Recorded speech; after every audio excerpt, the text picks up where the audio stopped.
entrar en ansiedad, Esa realidad movimiento genera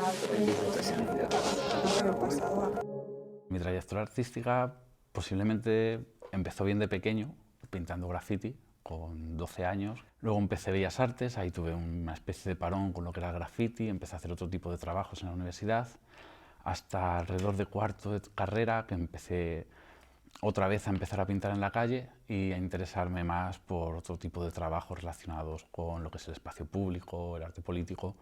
Y ahí fue cuando di el cambio digamos, en el que estoy ahora o en el que llevo realizando durante 10 años, de un trabajo digamos, en el espacio urbano relacionado con la política, con los casos sociales. Es un arte o unas intervenciones muy específicas que tienen sentido normalmente donde suceden y donde pasan. Por ejemplo, algo que hago en Madrid difícilmente tiene que ver con algo que hago en Nueva York o algo que hago en otra ciudad. Y mi forma de utilizar la calle es de utilizarla desde una forma muy poco agresiva. Desde hace ya muchos años está totalmente invadido de publicidad, invadido de mensajes, invadido de señalética, invadido de gente. Y las acciones intentan infiltrarse dentro de todo ese ruido visual. Y funcionan a la vez estas intervenciones como un poco como lo que es la publicidad. Es el individualismo de masas. Te habla a ti, pero te habla a todos. Y en realidad también muchas veces lo que hace es, en vez de como hacer la publicidad que te grita un mensaje, esto en cierto modo, como son algo tan pequeño, tan poco visible, te está susurrando una reflexión.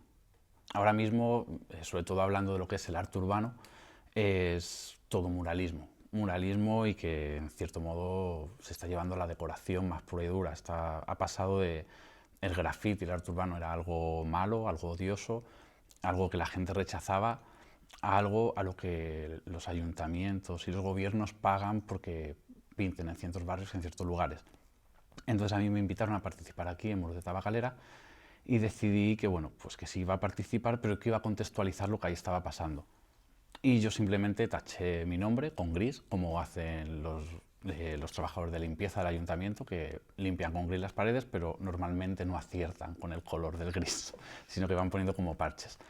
Entonces yo simplemente puse con un gris diferente, tapé mi nombre y arriba puse una plantilla que ponía: mientras estos muros son pintados de forma legal, el ayuntamiento limpia cientos de grafitis cada día.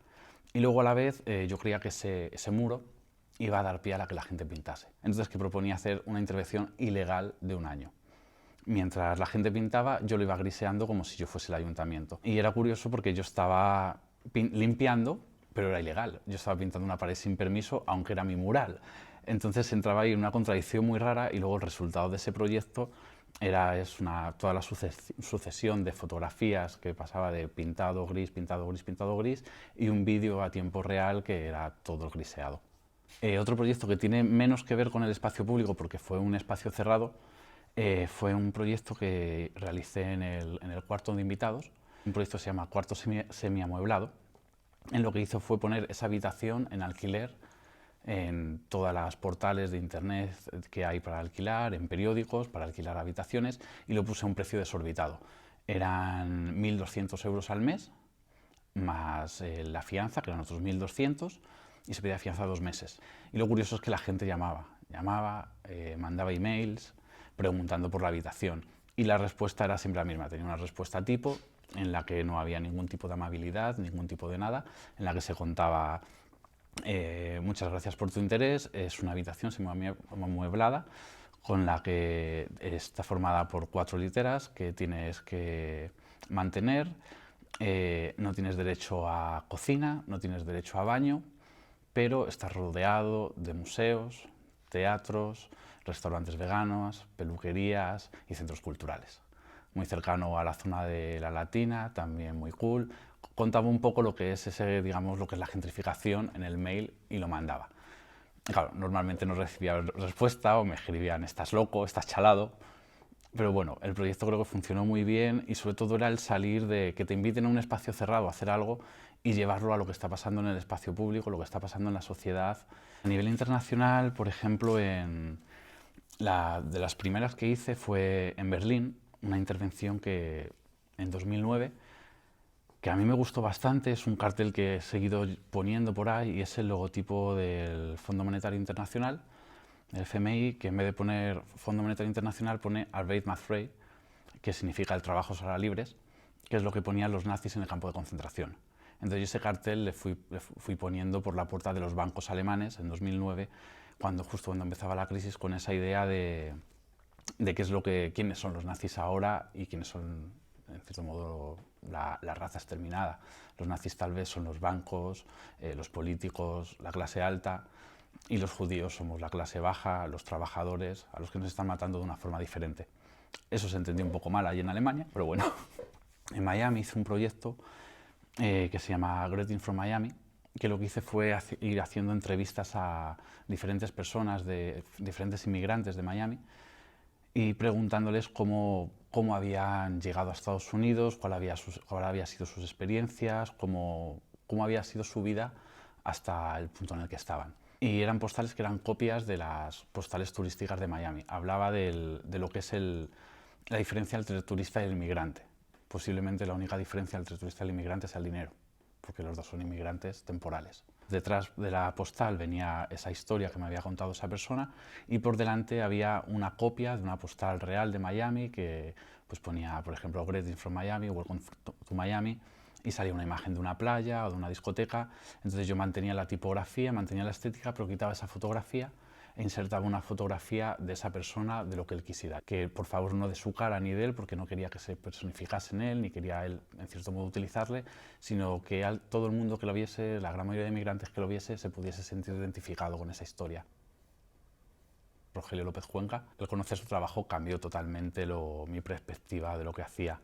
Luego Valcárcel Medina, para mí es impresionante el trabajo conceptual que tiene, el cómo hacer todo sin nada y cómo contar todo sin nada y cómo se mete dentro del tejido de la institución para tensarlo y llevarlo al límite.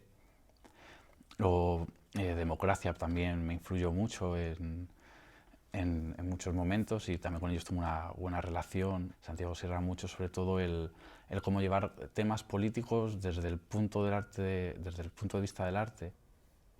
Al principio tenía muy poco respeto a las exposiciones, me daba bastante igual. Luego, y ahora mismo, digamos que tengo dos puntos.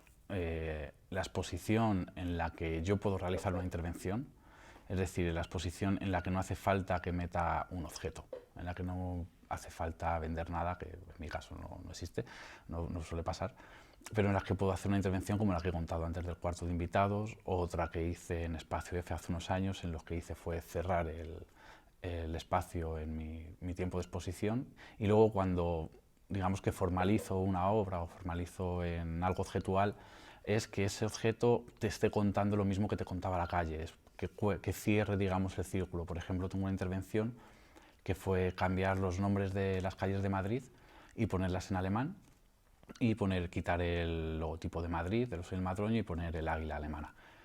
Y ahí lo que estaba hablando era un poco, pues igual, de la crisis, ¿no? De esa ocupación económica del norte de Europa al sur de Europa, y también jugar con el lenguaje, de cómo lo primero que se hace cuando se ocupa un país es imponer tu lenguaje. El cierre de esa obra es la documentación fotográfica de esa intervención enmarcada en una esvástica. En 2011 me fui a Holanda a vivir, a Ámsterdam, estuve allí 2 años. Cada vez que hacía algo allí tenía una repercusión brutal fuera.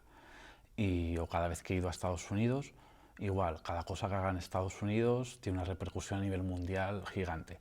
Y cada vez que haces algo en España, pues te lo quedas tú y tus colegas. El coleccionismo no existe en España, que no hay educación de coleccionar arte en España. Yo sí he tenido contacto, por ejemplo, en Miami con amigos que viven allí y que venden bastante y me contaban cómo allí es que la gente está educada que, bueno, en vez de irme a Ikea y me gasto 30 pavos en una fotocopia enmarcada, pues me voy a una sala de exposiciones y me gasto 50 o 100. Y lo ven como un valor, y aparte cómo eso también la propia institución, el propio gobierno lo ve como la propia marca de su país. El que yo apueste por el arte de este país o el arte que sucede en mi entorno es que estoy apoyando a mi propia marca. Aquí sería lo que llaman marca España, pero aquí marca España es sol y playa. Entonces, el apoyarla, en Estados Unidos, por ejemplo, ven que apoyar a un artista de allí, ese artista va a abrirse a nivel mundial y se va a decir el artista americano. en la comunicación, entrar en diálogo, sociedad, esa realidad, Me antoja ser general, mejores a medida que avanza. porque